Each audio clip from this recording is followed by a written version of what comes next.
This is the May 18th meeting of the Porter County Board of Elections and Registration. President Roush. Thank you very much. I'd like to welcome everyone to this meeting, and let's begin with the Pledge of Allegiance, please. I pledge allegiance to the flag of the United States of America and to the republic for which it stands, one nation, under God, indivisible, liberty and justice for all. Thank you. Roll call of officers. President Roush. Here. Vice President Lowe. Present. Secretary Bailey, present. Members Chittister. Present. Member Banks. Here. Thank you. First item on the agenda is campaign finance reports. Becky, I believe you have the current list of everyone that has turned in. The due date was this past Friday at noon, and Becky's been keeping track of that. It just looks like we have 2 that are outstanding for the current 2020 primary or pre-primary reports.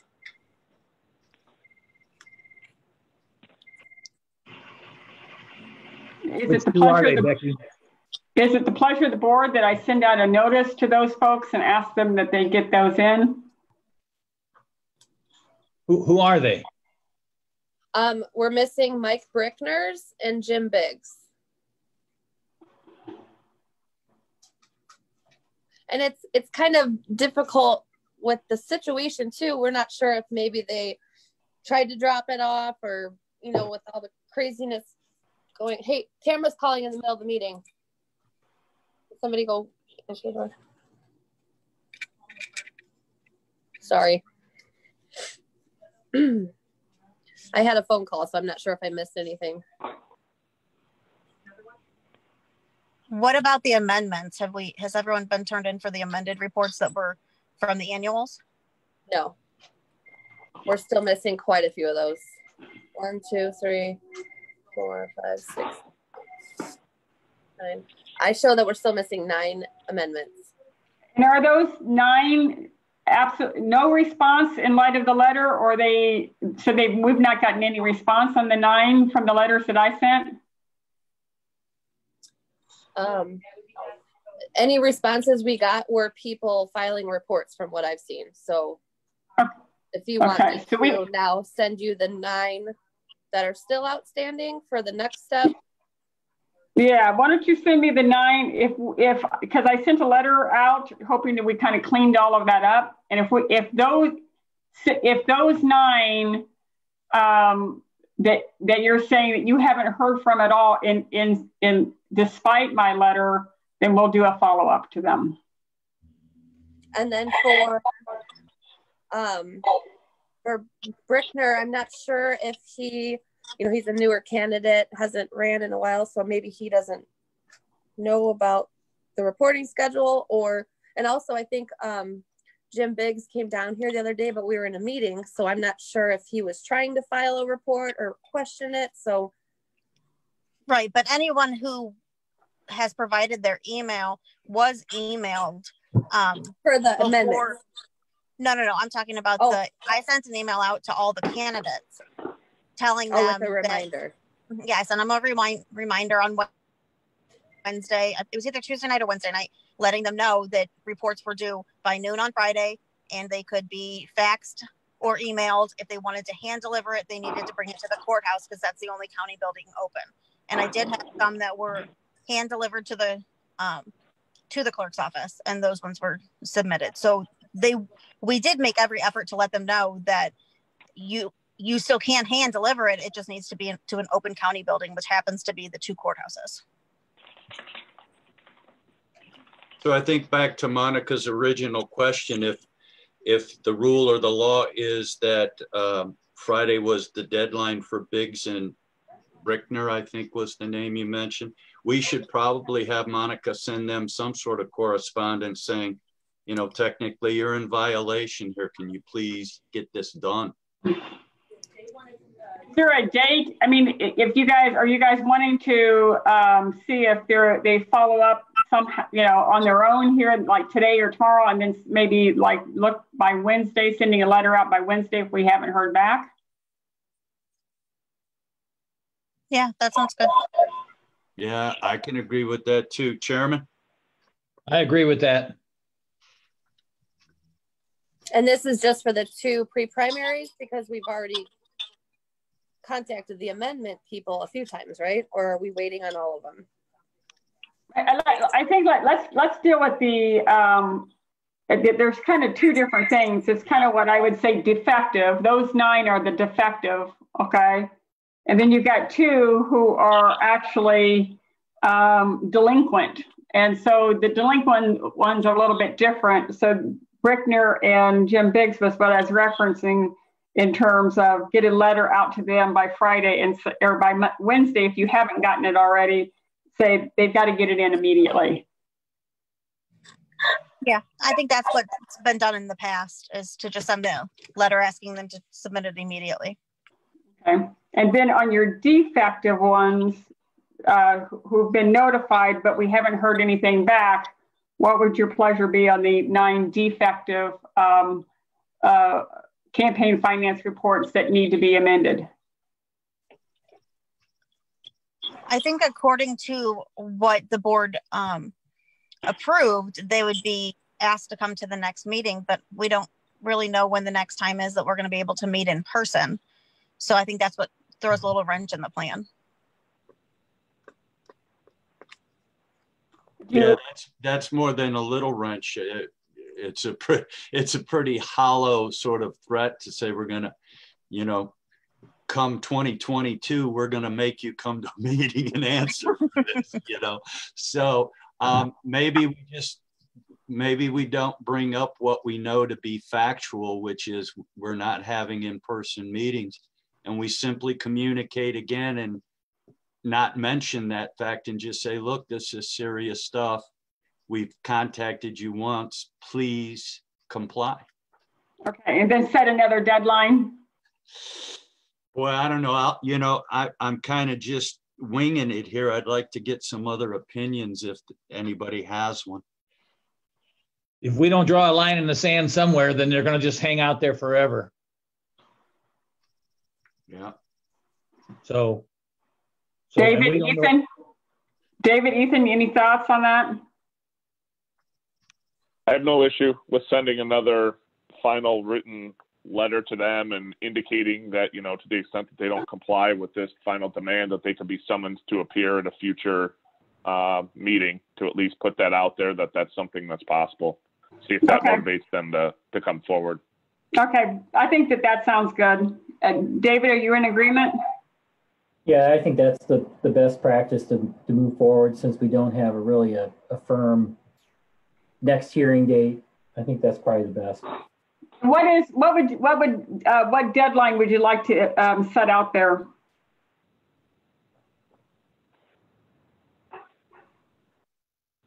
When's the first give them 10 days from the date your letter goes out.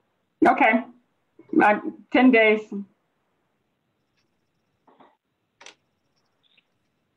And I would try to time the deadline for the response, maybe to have them done prior to the certification meeting that we'll have after the primary. Right. That's maybe a good idea. Thank you. Tackle it all at that time. Right. And that would be on the 12th.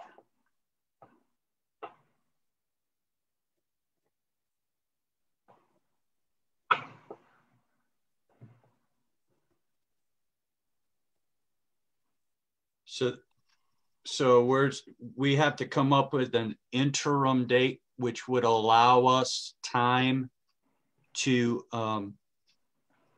at least threaten, require them to come to our next meeting. Paul, I'm comfortable with just telling them that they've got 10 days from date of receipt, and I will send it out in such a way that I can, you know, make sure that I have a confirmation of receipt. Okay. Okay, do we need to approve a motion on this path, or are we just all okay with agreeing this is what we're going to do at this point? I would recommend that you have two separate motions, that you have a motion with regard to what you do with the delinquent filings, and then have a separate motion for what you're going to do with your defective filings. Okay. So, the delinquent ones are the two that we had said that we're looking at. Hope that if we haven't gotten anything from either of them by Wednesday, we will send out a notice that they must immediately come into compliance. And then your defective ones are, we'll send out a notice and they have 10 days from receipt to file their amended reports. All right, and I'll so motion as Monica just stated. Do I have a second on that? Second. Okay, roll call vote, please. President Roush, Agreed. Vice President Lowe, Agreed. Secretary Bailey agreed. Member Chittister, Agreed. Member Bangs, Agreed. All right, good. So do we, any further comment or questions related to the campaign finance reforms or anything in general along those lines? Okay, hearing none, we'll move on in our agenda to polling location changes.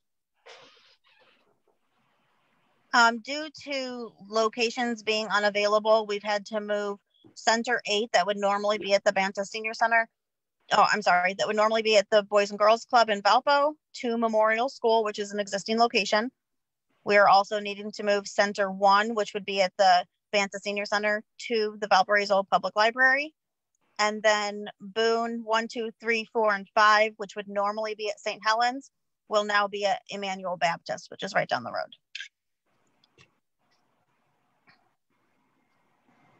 Any questions or comments related to those changes for the board?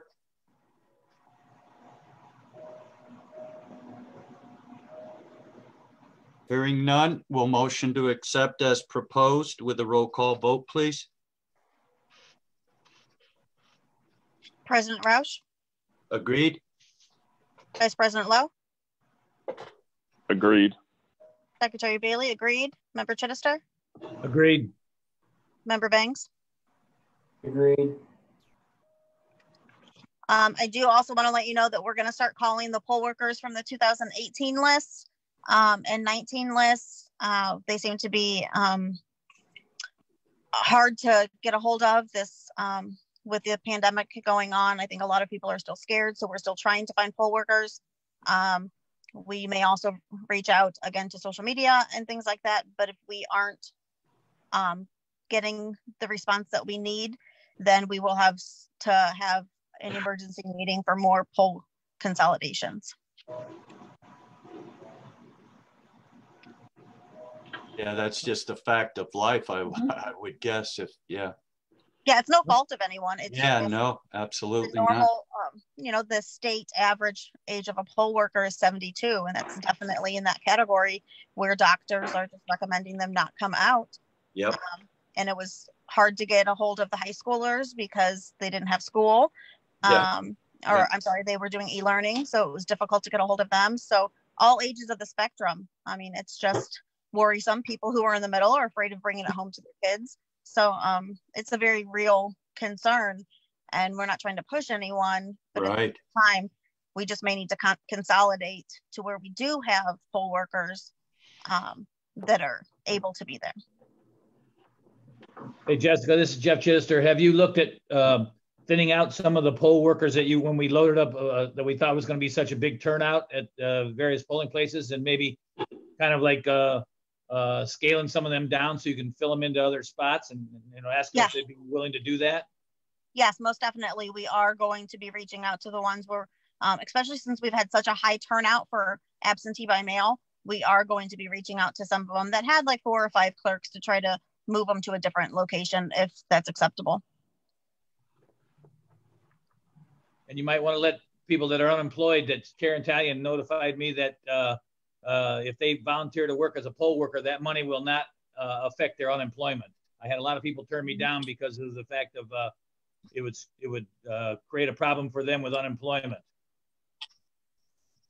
Okay. Correct. The governor just changed that, I believe, 2 weeks ago, and that was some really good news for us. Yeah, hopefully that helps. Jessica? How many workers are you short? I'm not sure right now. I'm in my car, getting ready to get into the second shift, but I can email you and let you know where we're at. I know right away when we sent the links out, we had 10 people immediately drop. And then from my conversations with Sunday this morning, she also had some more people, but we're able to have some other people reach out and fill those spots. So I don't have an exact number right now. I can email you and let you know. Okay. Because I'm still getting calls from the callbacks, but I've been forwarding them to Becky. Perfect. Oh, all right. Any other business to bring before the board? Yeah, I wanted to talk about possibly testing those poll workers for the COVID. I know you said something about there's a reimbursement issue, but I think that would go a long way to help us secure poll workers for November if we try to offer that out there to them. I know it shouldn't come out of our budget, but I mean, they got the sale of the hospital last year. Anybody that invested money got anywhere between 17 and about 23% and stuff. I know the market's changed now, but still, I think this is something that if you test all your workers in the building, why would you not want to not test your poll workers to see if you can find out if you have any hot spots in Porter County in case this stuff flares up? Correct. And I have been in talks with the council and the commissioners and also the state election board. We cannot mandate it because we can't have home rule authority. We could offer it to them. And that's what we wanted to talk to the board and talk again with the council and the commissioners, because that's where the funding would be coming from. But classes start tomorrow, so we kind of need to know a general direction as to what we were interested in doing.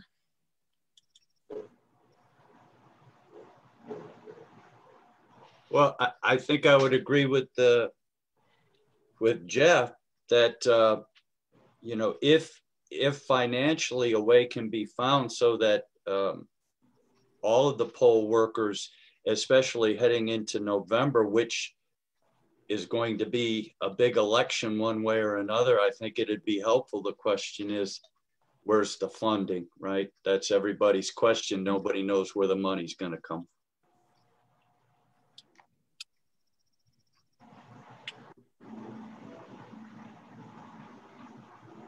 Correct. I know that there are state funds available for COVID reimbursement. Normally that would go first towards the PPE, and that was supplied to us.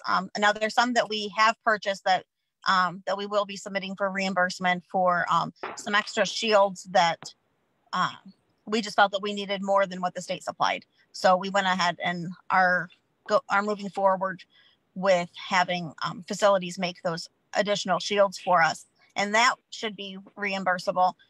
They're just not sure if the testing itself falls under that reimbursable expense.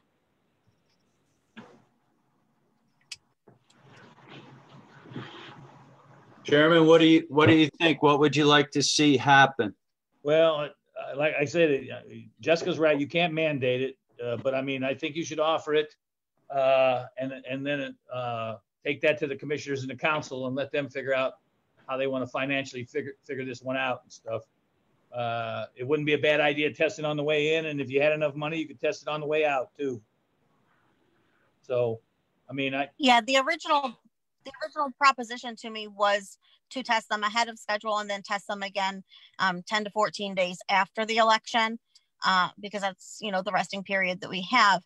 If this is something you want me to pursue and go to the council and commissioners with, I would like it if we could have a vote so we can have the majority. I can at least say, yes, we voted on it and we're in favor. If that's the case, I'll make that motion. Do we have a second? Second. All in favor by roll call vote, please. President Roush, Yes. Vice President Lowe, Yes. Secretary Bailey, yes. Chairman Chittister, Yes. and Member Banks. Yes, I think it should be considered, but I'm not sure what the value is. I mean, I guess the concern would be if they're ill coming in, then of course they can't be a poll worker. Right. I think it might be too late at that point for us to screen the workers. I mean, it depends on when you're gonna try to conduct this screening. If you're doing it a day of, that's not going to really be helpful. I think it's a disclosure on the poll worker that when you're seeking these people out, if they're asymptomatic, it should be something they should disclose. But then you've got an issue there where you're, private medical information. I'm not sure if it's going to tread into that territory. So I'm not really sure if, how that's going to be helpful. If it's a peace of mind and the county can come up with the funds, then maybe that's what we do. But I'm not sure how valuable, I guess, is what I'm getting at. I have a question. If we can't mandate it, that means we can't make them take it. So if you have say 4 out of the 5 poll workers at a site that say, yes, we want to take it, and one of them doesn't, I mean, how do we handle that? What you're suggesting is that it's all voluntary. Right. That's what I'm saying, which like what Dave said, the value of it, if it's voluntary. Okay. So 4 out of the 5 don't take it. The 5th one says, no, I'm not doing that. So then what's our, you know what I mean? I don't know. I guess I just don't. I don't think it would be done by polling location. We would probably have to give a list of. Right. No, I'm just thinking that. Say that's what happened. 4 out of the 5 people, hey, I didn't get tested. And then you have 4 people not feeling comfortable because the one didn't, and then they quit. And I don't know what that's going to start. I don't know. They're not going to know who tests. It's, well, people say stuff and they talk and they, to each other. And I've actually had a couple already quit that because they're saying you're not going to tell me I have to wear a mask, so I'm not working.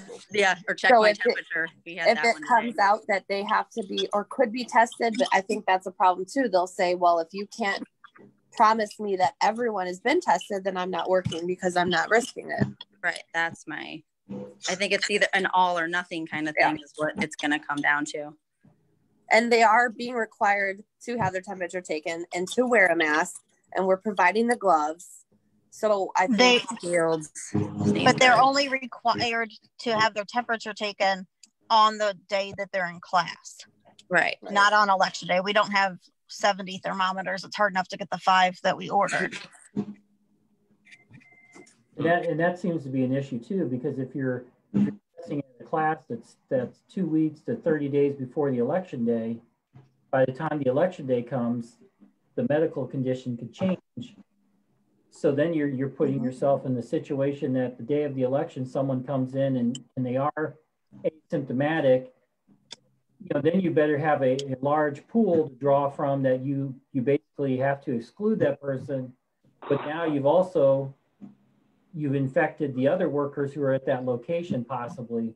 You see what I'm saying? If there's any gap in time for the testing, if it's 2 days or 1 day, if it's an hour, technically you've got a gap that you may not be able to account for regardless of what that test says or when it was taken. Yeah, the one thing that won't change no matter how the future unfolds here is that if you've been around someone who tests positive, you're going to be asked to self-quarantine. You're going to be taken out of the game pretty quickly, I would think. That's sort of been the bedrock sort of idea here. you may not be eligible for test, but you know you've been around someone that's had the virus, then you need to self-quarantine for 14 days. So we could be losing people every day right through the day. And how fast do you think you could get the test results after you tested the person? I think it was 48 or 72 hours.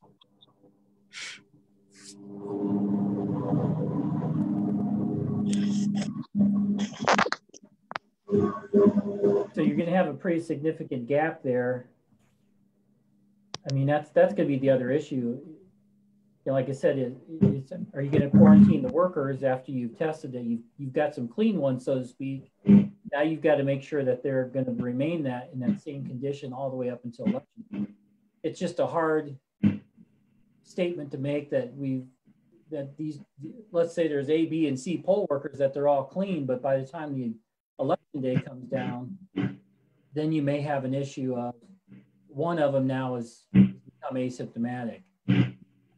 I think we're putting ourselves in a tough situation to hold that standard and make the assurance when I don't think we'll have the data to be able to make that statement. I agree. We're not going to 100% be able to do anything, but I believe the goal when it was reached out to me was to try to catch those that were asymptomatic, so that they were aware and we weren't putting them out there. It is the goal to provide some extra assurance to increase the number of people who are willing to work the polls. Is that the goal? Yes. But that's what I'm saying. That's what I'm worried about is I mean, you've got it goes both ways. Cause like I said, like Becky said, we got the email she got a couple emails, and then I got an email today that the lady quit because she doesn't want her temperature taken at class. I mean, so we're going to get from both spectrums of each side of you're telling me I have to get tested, so I'm not going to work. And the other side going, I'm not going to work unless I'm getting tested. That's all I'm saying. Wow. I'm worried about us getting into a trick bag and losing workers both ways now. Well, and then there's also the concern, early vote is done in county buildings, and currently county buildings are being tested and they're being opened and everyone's being tested in them. So, I mean, early vote workers, there's a good chance that they have to be tested as well. I think you guys, just as a matter of procedure, you had 4 votes taken and then you went into discussion. So yeah. Procedurally, I'm not sure what you guys want to do. I think the last vote to be called was going to be Mr. Bangs. But, you know, the question is does the motion want to be rescinded? Do you want to continue on with the vote? I think the person who makes the motion can actually rescind the motion if they would like, you know, or rescind votes on this. Well, this is Jeff. I made the motion, but I'm not rescinding. And just for point of clarification here, the motion was to encourage the council and the commissioners to determine whether there was funding available so that we can offer this to the poll workers, correct? I mean, correct. That was the motion. I mean, that's correct. If there's no funding, then really we don't even need to discuss the details of this. That is correct. And further, I guess this kind of tactical discussion would have to come up again, even if we find that the commissioners are supportive of funding such an initiative. We're still going to have to debate the pros and cons of how we do it and the effectiveness of it. So I think we can be all right with what we've motioned, to simply say to them, if they're willing to fund it, we'll try to tackle the idea of having everyone tested, not knowing where it's going to go. Well, if they're going to fund it, we need to know if we're interested in moving forward with offering this, because classes start tomorrow and we need to push this information out then, not a week later.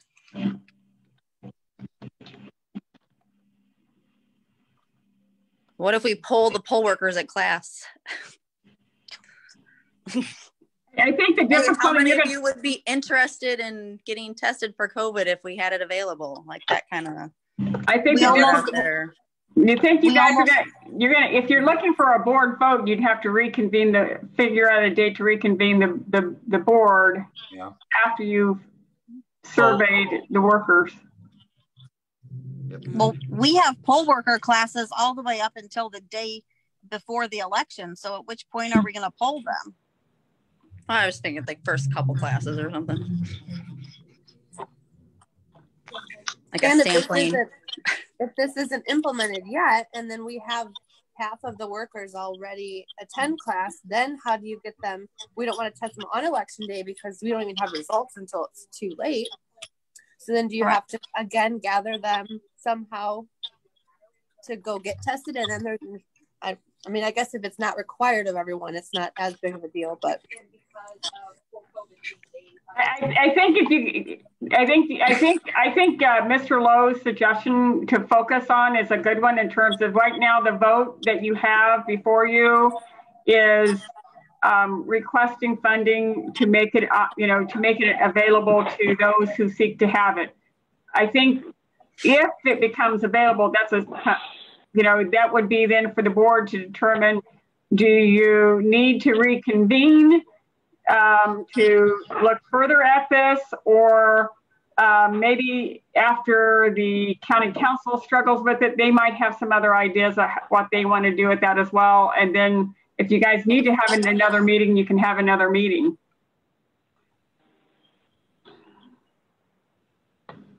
Yeah, I think we're going to have another meeting if the funding is something that's supported by the county council, then or the commissioners. We'd absolutely we'd have to figure out very quickly how to have another meeting and talk about, all right, they're willing to pay for it.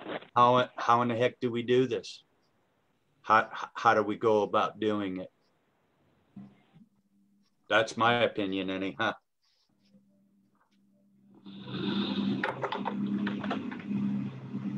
Paul, I'm in agreement with that.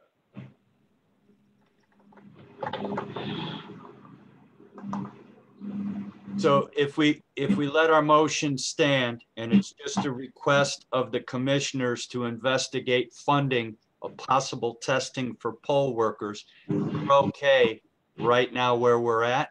Is everyone in agreement that what we've already voted on can stand, and we take that question to the county council and the commissioners? Okay, but in the past, the specific question that has come to me when I've gone before them for funding is the board in agreement with this? Is this the pleasure of the board? I don't have that. I thought we voted, it's the pleasure of the board, provided they can find a way to fund it. I think that's what we voted on. Sorry, I cut out. I lost you guys.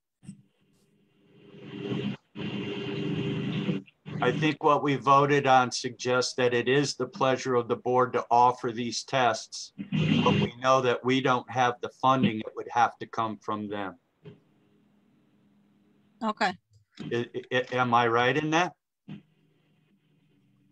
Well, I understood the motion as that we're exploring the options for funding of the testing. Then the actual plan of action or how it's going to be administered is going to have to be a separate event, because I think this extends beyond our board, because you're going to have to look at, you have to get input from the county health department and how you want to administer a medical program, as well as to get the results that we're seeking, is to make sure everyone's safe with the restraints of the limits on how long it takes to get the test result back, and when do you administer it, and who's going to administer it, and where do they go? I mean, there's a lot of moving parts there to try to rapidly get everybody tested and put together. So even though we get our funding, I don't know if we still have enough time to accomplish this type of a goal. I mean, it's May 18th. We're looking at June 2nd is the primary date. That's a very short period of time to get all your poll workers together, and we don't have the complete list of poll workers yet to be tested, trained, and then get cleared from the test results. I mean, I don't know if we can do it, I guess is my concern.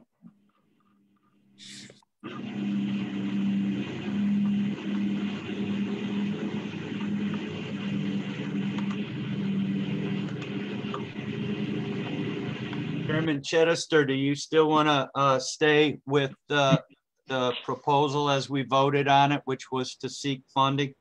Yes. Okay, where are we at in the vote tally? Did we all vote on that proposal? But Board Member Bangs had voted in favor. But Board Member Bangs had not voted yet. So I would vote in favor to explore funding from the county, but then at that point, that would be the limit of the vote at this point. We take no further action until after that point. Is there some type of determination by the board or by seeking some additional, medical advice? I can live with that.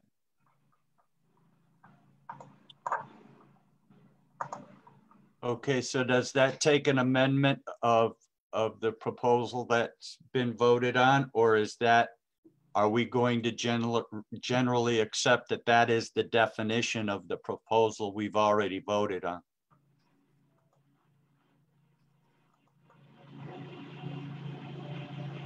It sounded like that at this stage, what you've got is the motion was to request whether or not funding could be made available to offer testing to those who are poll workers. If it is that that it becomes available, then it would probably, the clerk can notify you and we can schedule another meeting. We just have to have 48 hours to schedule that other meeting if there's more action that needs to be taken.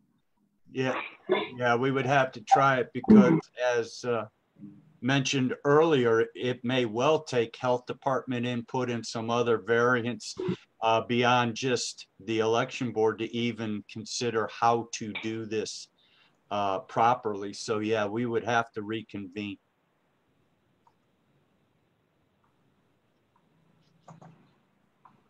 All right, anything else on this? Are we all right with with where we're at on this? Hey, Jessica, this is Jeff. When I was looking for the poll workers, I had 2 ICU nurses that retired. They had a lot of experience. They even came out of retirement to go help various hospitals in the region with this virus. They said, they suggested that gloves were probably not as good as you had hand sanitizer, due to the fact that if you don't change your gloves every time you touch something and everything like this, you're just kind of like passing it on and stuff like this. You're compounding the problem. Whereas if you clean your hands with hand sanitizer every couple poll workers or every 5 or every half hour or something like this, and don't touch your face, then that's much more effective than having the gloves and stuff like this. So have you guys made any preparations for hand sanitizer? Correct. Yes, we have every polling location will have hand sanitizer. They'll also have the opportunity to have gloves. And then in addition to help, because we do have touchscreen machines, the voters will use Q-tips for the e-poll book and for the machines instead of their fingers. Very good. Okay, that kind of calms a lot of their fears, because a lot of them said that makes a lot of sense. Mm-hmm. Agreed. Okay, any other business before the board? A motion to adjourn? So moved. Second. All in favor? Aye. Aye. Aye. Opposed? Aye. Aye. Opposed, hearing none. Thank you all.